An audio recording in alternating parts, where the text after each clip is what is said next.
We're going to talk today a little bit about nonprofits, the challenges they face in the cyber world. I think it was Magdalena who had said earlier that she had some tax code that you could use to put you to sleep. I'm going to share some things with you that will probably keep you awake at nights. A little bit about us, and Mike, I think, did a nice job giving you a quick introduction. We are primarily in cybersecurity, digital data forensics, what we call litigation intelligence. Many times cases hinge not on necessarily just an email, but who saw that email, when did it get opened, when did it get deleted. We've got a lab full of very talented folks who find that type of information out. We've been in business about 19 years. We're down in Florida. Our clients include everybody from AmLaw 100 agencies, law firms, government agencies, Fortune 50, Fortune 100, all the way down. We also do some work with some we would call ultra high net worth individuals. We're brought in on some celebrity cases. We also do expert testimony work. As Mike had mentioned, we're one of, I think it is 16 now, accredited by the NSA for incident response. A quick show of hands. How many organizations here take credit cards? Anyway? All right, good group, good number. Okay. If you take credit cards, you are contractually bound by some requirements in the fine print known as the PCI requirements, payment card industry. And if you should actually ever have a breach, you may be required to do what's known as a PCI forensic investigation. Unfortunately, there are only 10 companies in the United States right now who are accredited by PCI to do those forensic investigations for Visa, MasterCard, what have you, and we're one of those 10. Hopefully you don't have to call me on one of those. We try to be the folks that are predominantly behind the headlines. We rather not make the headlines ourselves. But every now and again, an industrious reporter manages to figure out who we are and what we've been doing. And a number of the cases the last couple of years have done that. They have made the headlines. We had a case in Ohio a couple of years back where the entire county government was shut down. But I mean, everything. You couldn't pay your water bill. You couldn't pay parking. The court was closed. You couldn't register to vote. The county was essentially closed. And it was really one of the first wide-scale cases of ransomware we had seen. Since then, the amount of ransomware has escalated dramatically. I'd say at this point, we probably get one new ransomware case a day. In some cases, it is still municipalities being shut down. In other cases, it is not-for-profits having all of their information and all of their backups maliciously encrypted. So we see a lot of that. But this gives you a quick overview of the types of things we handle. We see a fair amount of cyber extortion, a little different than ransomware, where the attackers will go in, exfiltrate your data, and then threaten to release your data unless, of course, you pay a fairly hefty extortion tag. We have seen, let's just say, what should have remained confidential commentary regarding donors be released because the extortion demands weren't paid, causing what I would call irreparable harm to an organization. So these threats are very real.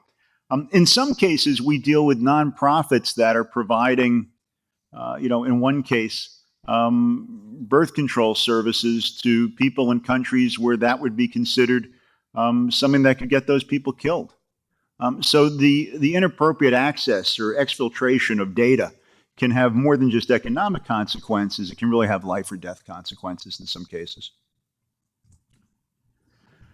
A few things we can talk about. We tend to talk about numbers a lot. One of the interesting things is that the majority of victims don't know they've been penetrated. I think the number is 76% at this point of victims just don't know it. They find out about it through outside forces. A client will call, a donor will call. In a really bad day, the FBI will give you a visit, and they'll say they found your financial data in a server in a tennis shoe factory in Chechnya. They don't know how it got there, but they can tell you that you probably have a problem and you might want to look into it. And they leave you with their business card, asking you to call them if you figure it out. These are bad days. Another thing we talk about is the time from incident to detection. On average, it takes, it's 195 days, and depending upon who you talk to, you get a slightly different number. But just about everybody's in agreement now in the industry that from the time somebody breaks into your network or gains unauthorized access until the time you become aware of it is 6.5 months. It's an awful long time to be in your file cabinets. Now, another number I'm going to throw out there, and we'll tie this back. The average user only has 5 different sets of credentials. A credential is a username and a password. Well, if you think about your own credentials, many times you're using your email address. In fact, these days, that's pretty common. Well, that means the attackers already know half of the combination to get in. They have the email address. It's pretty easy to find. So when people only use 5 sets of credentials, that means they use that same password over and over and over. Summer 2018 exclamation mark, or Buffy 3200, or whatever it is. And they use those same passwords over and over. Well, what ends up happening is that you'll use those passwords in a soft target, the PTA, the Homeowners Association, something like that. And that information gets extracted. And then the attackers start to try to use that information in more valuable targets. So for instance, does anybody here, don't raise your hands, please. Does anybody here have a password they use for something simple that also is the password to their checking account or to their email? We see this over and over again. It's fairly common. The value of Bitcoin, this becomes important, and we'll talk about that. When I wrote this presentation, it was 6,200 last week. I think it's up to 6,600 today. Bitcoin is the favored currency amongst extortionists and attackers. They like to get paid in Bitcoin. It is a pseudo-anonymous means of getting paid. The blockchain is open to everybody. I can look at a wallet address and know exactly where the money went. I just can't tell you who controls that wallet. So it becomes a bit of a challenge. But Bitcoin has actually fueled, in my mind, cyber extortion and ransomware because it gave the attackers a means to anonymize their crimes. This is an interesting number, but the global damage cost for ransomware they're predicting next year is going to be $11.5 billion. It's a pretty big number. I think that's probably low. And then finally, ransomware attacks occur every 40 seconds. Show of hands, if you want to, really. How many people in this room are with an organization that is aware of having some type of a cyber incident in the last couple of years? Okay. All right. It's good to know. All right, so let's talk about who's attacking. There are individuals who are looking for profit motives, revenge, notoriety. They may be people who have a political or an economic motive against your organization. They may be diametrically opposed to something your organization is trying to achieve. We occasionally see people who pose as security researchers, where basically they're hackers, and they're trying to figure out a way to monetize their activities. And what they'll do is they'll identify a vulnerability, and they'll go to an organization and say, hey, we see that one of your ports is open and we're able to get in. You should pay us and we'll show you how to solve that problem. But at the end of the day, they're really not researchers, but they're just kind of hiding behind that. We see organized crime. And organized crime and nation state attacks, that line has been blurring the last couple of years.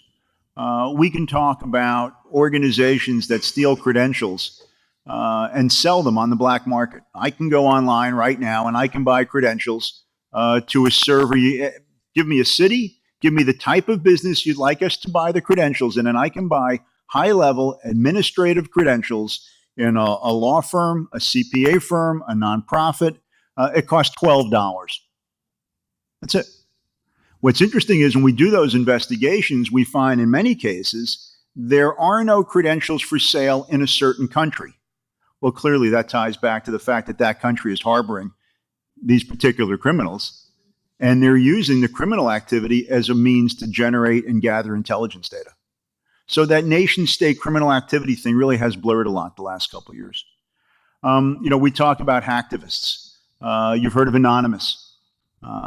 Many times they are opposed to a political, maybe an environmental initiative, something like that, and they'll go ahead and try to disrupt things. In some cases, they are actually a proxy for a nation state that has different objectives, but they want to take advantage of that organization. So these things tend to get a little complicated. And clearly we see nation states. I think it's a well-known fact that for a number of years, China in particular has mounted a very organized campaign against universities, anybody doing research, anybody amassing intellectual property. And that's always been a challenge. We're seeing that coming out of Russia, a number of countries at this point. So, we talk about attacker objectives. Everybody has different motivations. Some are looking to make money out of it. Some are looking just to embarrass an organization's defacement. In other cases, it's they actually want to physically harm the targets. In some cases, the attackers, remember that number we talked about, 195 days? The attackers are in the environment, and they're using the victim's environment to launch other attacks. They're using it as a proxy, as a springboard, as a way to hide their activities. So we see that in a fair number of cases. We had a case not long ago. They found they had financial data. It was a stock brokerage organization. They had financial data on people that were not their clients sitting on their server. Obviously, they were very concerned. Turns out the attackers were actually using their server to launch attacks against other brokerage organizations. So sometimes you have attacks that are aimed at management. You may have either leaders in your organization or board members in your organization that for one reason or another draw the ire of various groups. And that's another reason for them reaching out. Also important piece of what we call password collection. As I said earlier, where organizations like the Dog Club will get hacked, they're trying to harvest passwords. And we're going to talk specifically about really 5 different major areas that we've seen a lot of activity against the nonprofit world. We talk about the concerns. What should nonprofits be worried about? Well, you should probably be worried about a lot of things, but we look at access to members and donors. Critically important. We'll have a case study we'll talk about in a moment that will articulate why that's so important. Intercepting communications. If you are a think tank and you may have former cabinet members amongst your members, you may have active government officials amongst your members. Nation states would like to understand the thinking, the strategy that's being pushed up to the Congress, to the Senate, to the White House. And we're seeing that type of activity. Clearly, you'll have organizations that are opposed to the objectives of your particular group. And they're looking to disrupt that, disrupt the pipeline, disrupt birth control, disrupt any type of thing you could possibly imagine. Intel collection is also big. We recognize now that a lot of the activity is nation state sponsored, either directly or indirectly. And they're just going to basically use it as an intelligence gathering mechanism. And then you have more mundane things like stealing cardholder data. After the Target breach, the average value of a credit card was $1. You could go online and you could buy full pan, name, number, CVC code on the back, exploration, for $1 a piece. That's all it cost. Since then, the value of certain cards has gone up. Some of your donors' cards are much more valuable. American Express Black Card is, Centurion card. It's probably worth $500 or $1,000 on the black market because everybody knows the limits are so high and the bills don't get looked at immediately. Those are your donors. Those are the people that you have to be concerned with. So let's talk about what I consider to be the 5 major threats for nonprofits. Weak credentials. I mentioned that earlier, but that's just the fact that people use simple credentials, things that are easy, and they use the same ones over and over again. Unsecure vendors. The Target breach, which was really a seminal moment, I think, in cybersecurity in the United States, was the result of an air conditioning contractor who had actually gotten penetrated. And that is how they got into Target. It was the vendor. Phishing. I'm sure everybody in the room is aware of phishing incidents, or at least attempted phishing incidents, where someone's either trying to grab your credentials or someone's trying to get you to redirect a check, a payment, something like that, from where it should go to where they like it to go. Clearly, ransomware that we see is in epidemic proportions, and remote access vulnerabilities. All right, so starting out, weak credentials. Ahead of the 2016 presidential election, we saw a lot of reconnaissance activity against nonprofits, universities, think tanks that had any political candidates amongst their membership. Well, at one time, the Republican field was 12. Well, those people went to a lot of colleges, went to a lot of universities, belonged to a lot of organizations. And we saw a lot of reconnaissance activities impacting organizations that were linked in one way or another to candidates at national and at state levels. What was interesting was that a lot of these people had those same credentials over and over.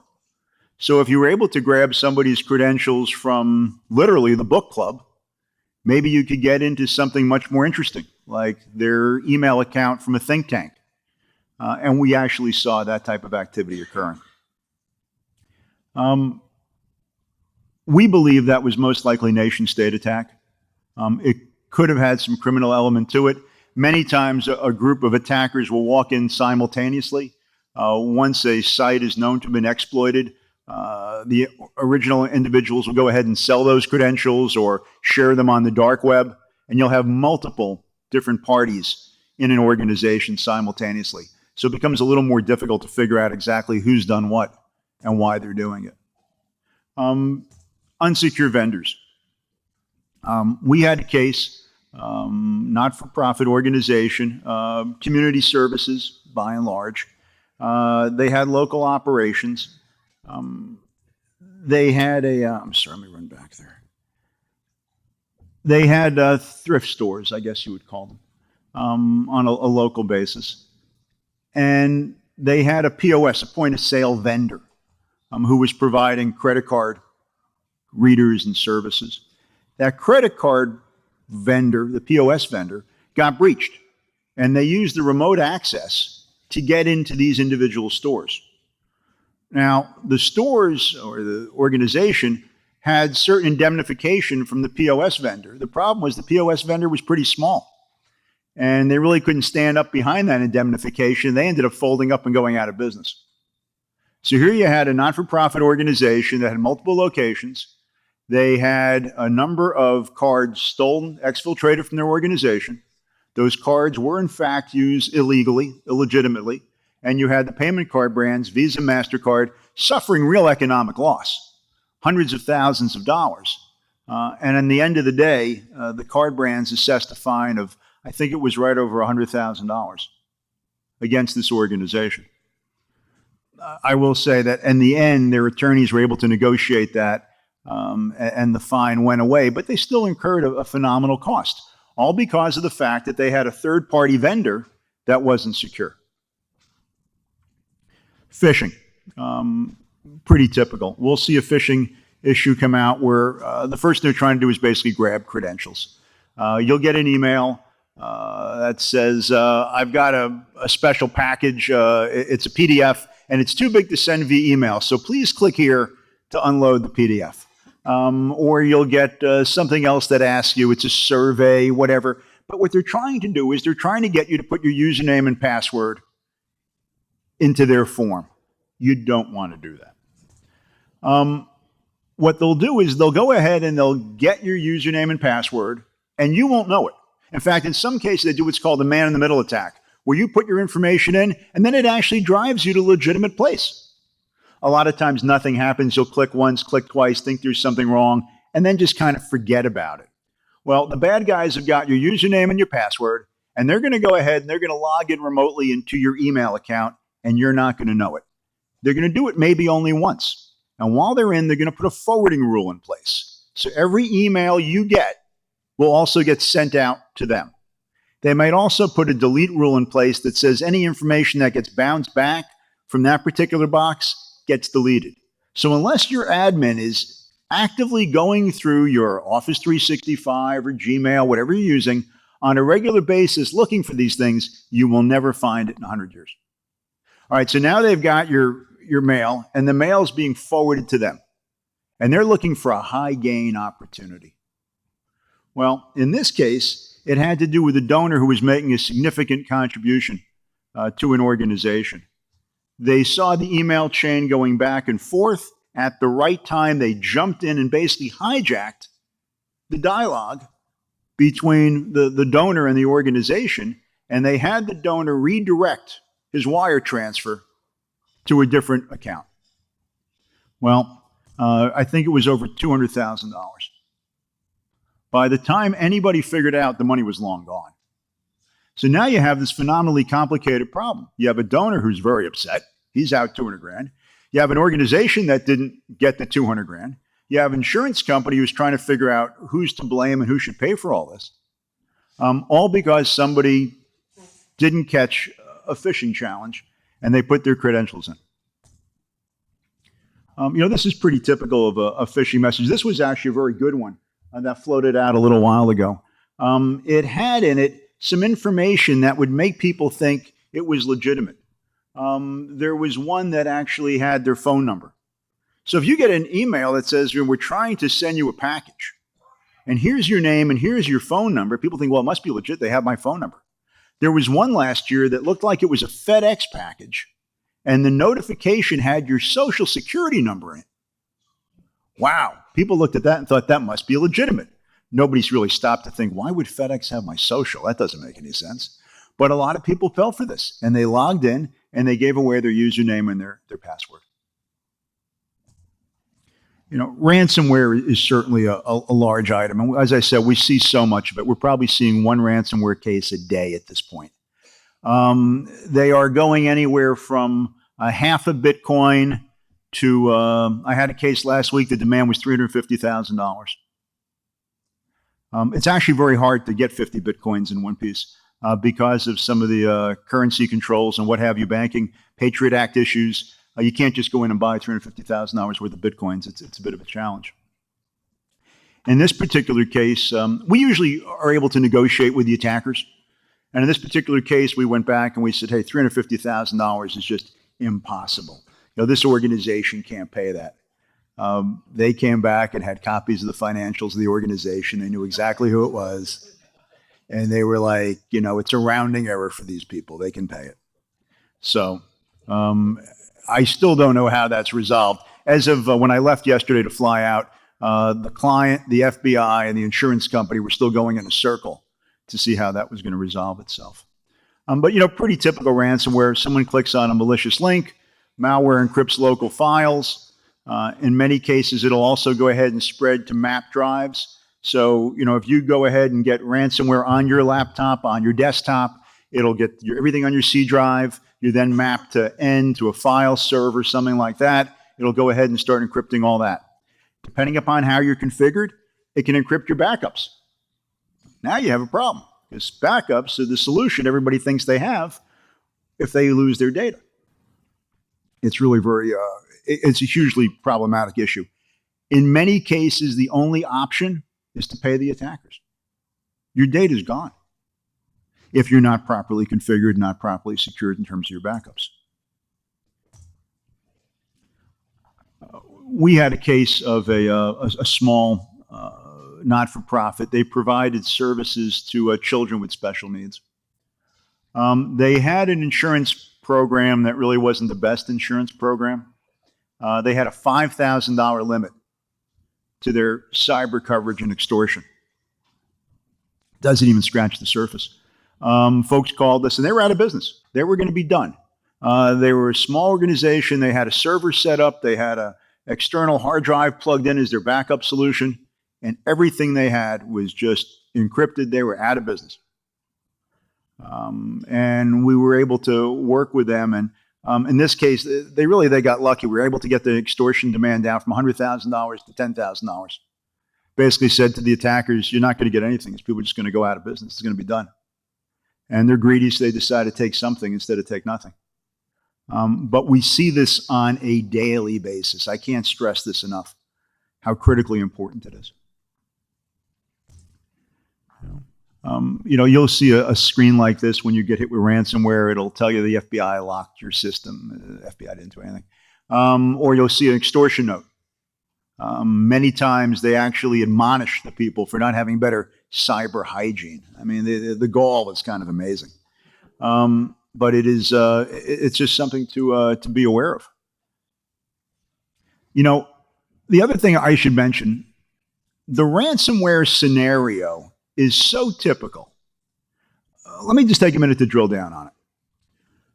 The IT team, in many cases, makes the problem worse. I love IT guys. They make my job a lot easier, really. And without them, we wouldn't be able to do 90% of the things that we do. But there's a scenario with ransomware that basically says you walk in and you can't open your files. Okay. You call for IT folks for help, and they come out and say, yeah, they run antivirus, they found the malware, and they have great backups, and this is super. They're going to go ahead and they're going to basically wipe out your computers, put new images in of your operating system, all your programs, and restore your data from backup. That's great. But what they've done, they've destroyed all your evidence.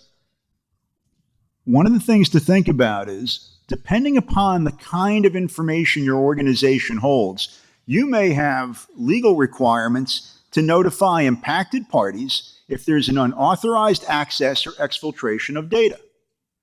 So for instance, if you provide any type of medical services, if you provide services to children with special needs, if you have anything that could be even vaguely characterized as PHI, protected health information, and you have a ransomware incident, you need to determine whether or not anybody actually looked at that data or did they just encrypt it.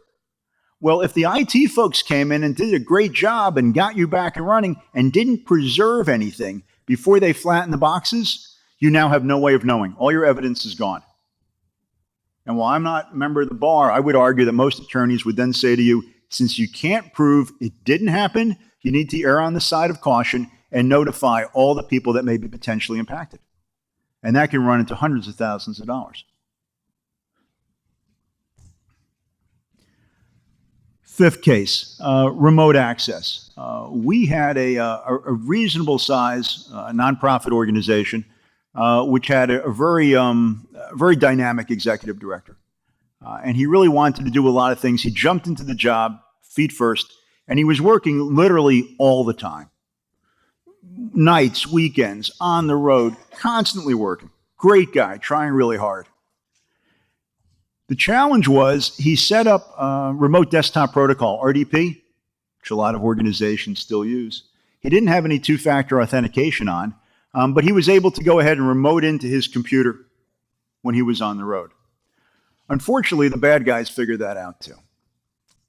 And what ended up happening was they managed to figure out what his password was. He did not have two-factor authentication in place.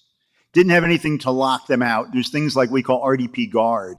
If you try 3 times or 5 times, however you set it, and you don't use the right combination of passwords, it will lock you out from being able to continue to brute force, make that attack attempt. But they didn't have that in this particular organization. Managed to access the server. They had a lot of healthcare information. And the attacker was in for a substantial period of time. We could not determine exactly what the attackers looked for or looked at, but we did see that they were in for weeks. And legal counsel finally came in and said, the folks were in on multiple occasions for weeks. We see what folders they went to. We couldn't see what they did in those folders. The attorneys advised the organization to go ahead and notify. And they had to notify maybe 6,000 or 7,000 people. So let's talk a little bit. I tell you all the bad things. Now let's talk about some of the good things. What can you do? All right. In security, we talk about effective solutions as being layered. It's not one thing. Antivirus stops less than 30% of the malware that's out there right now. So it's clearly not antivirus, and it's not just patching, and it's not just having good credentials and good cyber hygiene. It's all these things. You have to really have a very layered, a multi-dynamic approach to go ahead and address your cybersecurity issues. But the most important thing to start with is to identify your assets. Not all assets are equally as valuable. I would argue in an organization you could have 2 computers. One is basically the surveillance tape of the parking lot, and the other is the laptop that belongs to the lady who runs HR. Now, I would argue, without knowing anything more, that the HR laptop is far more valuable to you than the machine that has the video of the parking lot. Yet most organizations don't really understand that. They don't develop a cyber strategy that takes that into account. All assets are not equally as valuable. The first thing is to identify your assets. Know what you have, know what's important. One of my colleagues in the back of the room, he's going to laugh when I start to say this, but I have a theory that says that cyber information is more like milk than it is wine. It doesn't get better with age. It becomes a liability. It becomes a mess. Yet organizations continue to keep years and years and years worth of information on servers that they will really never have a practical need to use, yet they create this hysterical liability. We had a case, not a nonprofit, we had a case of an attorney. He had 30 years of closing documents on house transactions, buying, selling, mortgage apps, 30 years on this giant multi-terabyte server, and he was so proud of himself until he got breached. And then he had to reach back to clients he hadn't spoken to in 30 years to tell them their information had gotten out of his system. He decided to fold up his practice. He retired after that. That was the end for him. But getting back, identify assets, incredibly important. Define risk. Risks are different for different organizations. Risk tolerance is different. It's very important to understand what your risks in your organization are. And I'll touch on that in greater detail in a second. Make sure you have the basic safeguards in place. Antivirus, patching, logging. Logging is simply just recording the activities that are occurring on various devices in your network. So for instance, when somebody basically signs on remotely, that should create an entry in a log file somewhere. And you should know what credential was used and where they came in from, the IP address that they used. It's like having surveillance tapes. Organizations create the digital equivalent of having surveillance video cameras, but they don't keep the tapes. They don't keep the logs. Logging is crucially important, especially to even small organizations. The other thing that's important is you have all these tools. Is anybody looking at them? You know, if you're not updating your antivirus, updating your patches, making sure people are looking at logs, analyzing your data, you're really waiting to get that call from the FBI that says they found your stuff in that tennis shoe factory. Situational awareness. That's a fancy word for saying your people need to pay attention. They need to be mindful when they get something that doesn't pass what I call the smell test. If you get an email that doesn't look right, it's probably not right. Ask a question. One of the big things we're encouraging people across all industries to do is before you send money, pick up the phone and call the person who's asking you to send money and say, did you really mean for me to send $100,000 here? Confirm that. Because what we're seeing is that is the best solution to prevent against somebody actually doing a business email compromise, redirecting and hijacking a conversation, and stealing your money. It's simple. But the cycle is a perpetual cycle. Cybersecurity is not one and done. Someone here earlier today said to me, it's like you don't just do one audit and say, okay, we're done, never have to do that again. It's continual. The landscape changes. The operating environment changes. So we see it as a continual process. Identifying assets, assess the risk, make sure you have proper safeguards in place, respond to incidents because you will have incidents, adjust, improve, and then continue. Identify the assets. The organization is not static. A key element most organizations should do and don't do is what we call a cyber risk assessment. We identify risk as basically being comprised of really three different elements: of threat, of vulnerability, and of impact. The threat is how badly are the attackers mounting ransomware campaigns. You have no control over the threat. We have a pretty good idea what the threat is because we see it across hundreds, thousands of organizations. But the threat is basically the hostility of the operating environment that you're forced to work within. Vulnerability is different and unique for every organization. How good are your passwords? How well trained are your people? How good is your logging? It's all the nuts and bolts, the pieces. Finally, impact is just as we said before. Is it the HR machine or is it the parking lot video surveillance? What's the impact? Will we have a problem if this data gets out? Will we have a problem if we can never see this data again? Understanding impact. And by combining those three of threat, vulnerability, and impact, we come up basically with risk. And I don't think we're dissimilar from many other organizations in our space that approach things the same way. But I think it's important to understand the tolerance for risk will vary with every organization. It's a key element.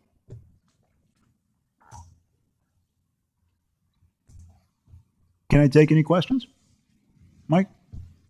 So, the microphone, but maybe you can just repeat my question. Yeah, sure. What's the, I know you often have a prescription. You're talking a lot about reaction to events. Yeah.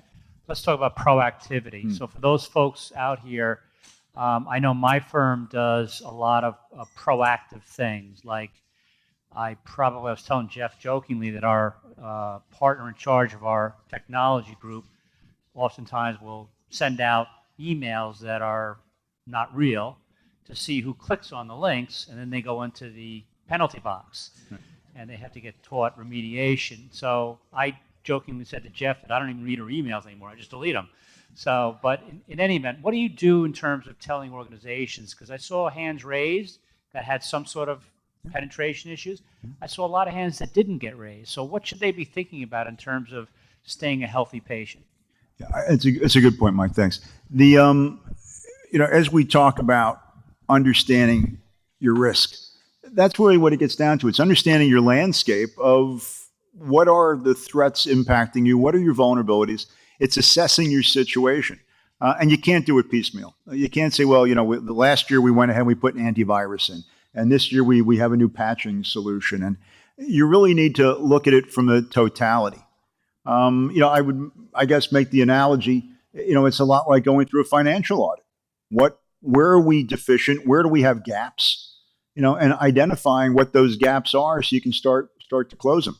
I think one of the key elements, somebody in your organization should be made responsible for the overall cybersecurity of your organization. And that's probably one of the first ways to start, is charge somebody with that responsibility so that it gets focused. Because what we see happen many times is it becomes, it's something in committee.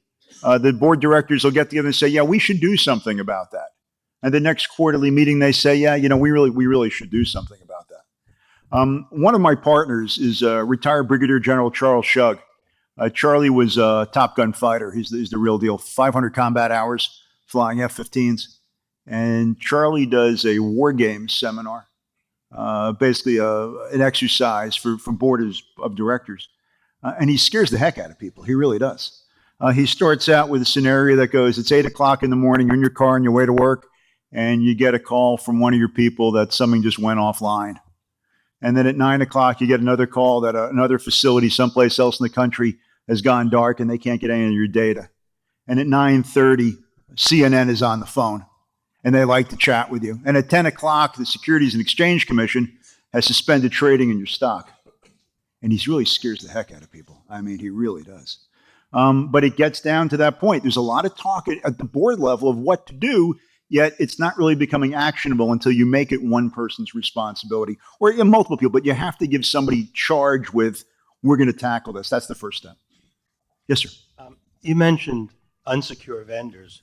So can I ask what kind of specific suggestions, protocols you have about unsecure vendors, particularly the cloud vendors like Amazon, Google, Microsoft, that have so much confidential information on their servers? Yeah, excellent question. Thank you.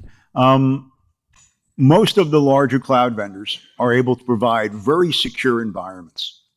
Whether or not those environments are properly configured and whether or not they're properly addressed is really the challenge. It's not uncommon for us to come into an investigation, let's say with an e-commerce site. All right. And the e-commerce site talks about how they're PCI compliant and they provide all these services.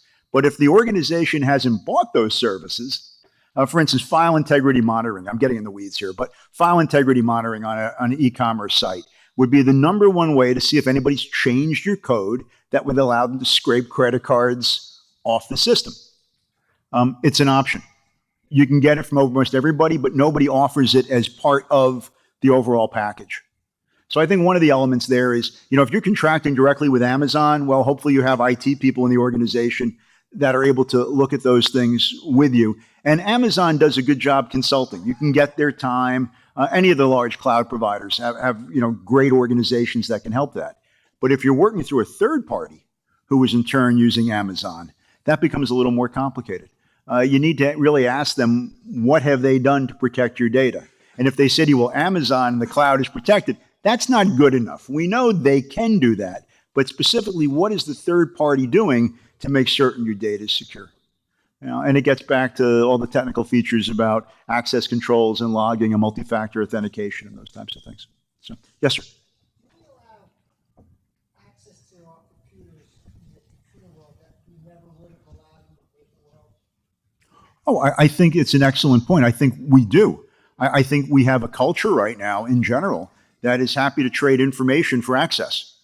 And if you think about it, when you go onto Google and you look for something, that search engine is free, but you're giving them a lot of information about you. You look at social media. I got a late start in life. I have a 14-year-old daughter, and she keeps me up every single night.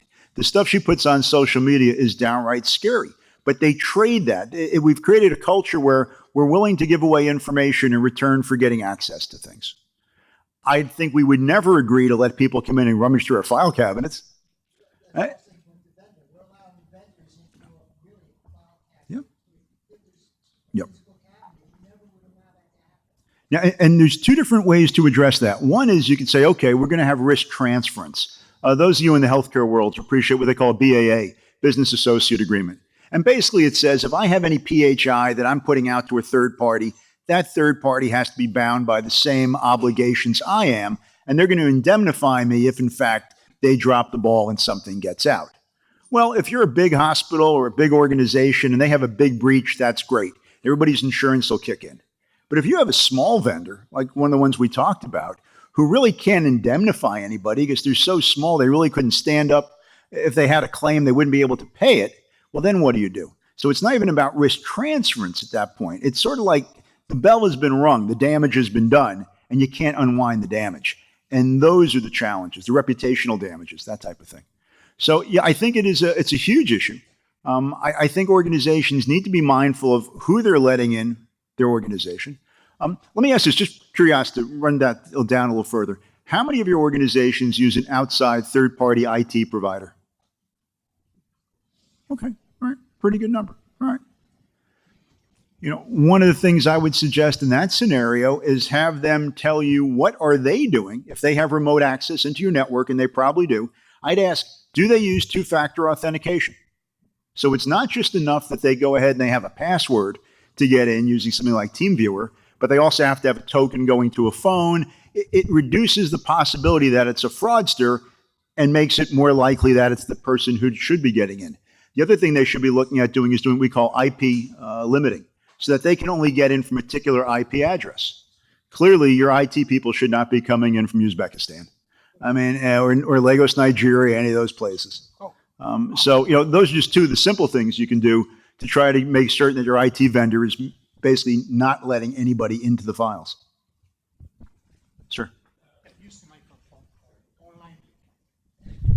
Most of our sensitive information is on cloud services, but when you look at the contracts, they say we follow industry standard practices for protecting. What kind of practices should we be looking for, or standards? You want to have controlled access first and foremost. You want to have the access limited. In some cases, it's difficult. I mean, it depends on the specifics of how that data needs to be accessed. For instance, if you're hosting something at Amazon and the whole world is hitting that database, you can't turn around and say, okay, I'm going to basically geofence it so nobody from China can get in. It's not a workable solution. So it really depends on how you're using the data will dictate how you can best protect the data. And I know it's a bit of a broad answer, but case in point, you should be making certain that there's logging going on against that access. So every time anybody either attempts to or actually accesses the data, that's recorded. But then you also need to have somebody who's looking at those logs to make sure there's not reconnaissance activity that you can detect in advance, hopefully, of someone trying to get in before they actually do. So Jeff, one question coming from an auditor. So one of the things that we are required to do one of the things that we're required to do is, in many instances, get what are called SOC 1 reports, Service Organization Control reports. Basically, for those in the audience, these are some degree of affirmation coming from an independent accounting firm that the service provider, ADP or some other provider, has reasonable internal controls. So I would think that folks in the audience, when you're dealing with smaller vendors, if you ask that simple question, do you have a SOC 1, SOC 2 type report, and they say, I don't even know what that is, you might want to consider changing vendors, because you want some degree. Amazon, we know, is generally the Fort Knox of the world of the cloud. We get it, but when you're dealing with other ones, and your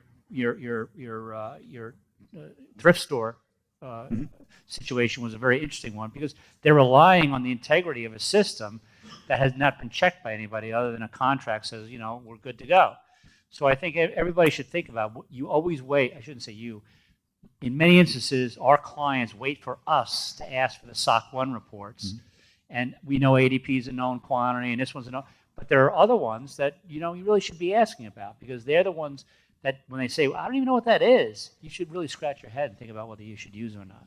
That's a good point. Any of your third-party IT vendors should be able to demonstrate to you that they've had access controls in place so that they are using multi-factor authentication. They're limiting the access from certain IP addresses. They're logging everything that's happening across into your network.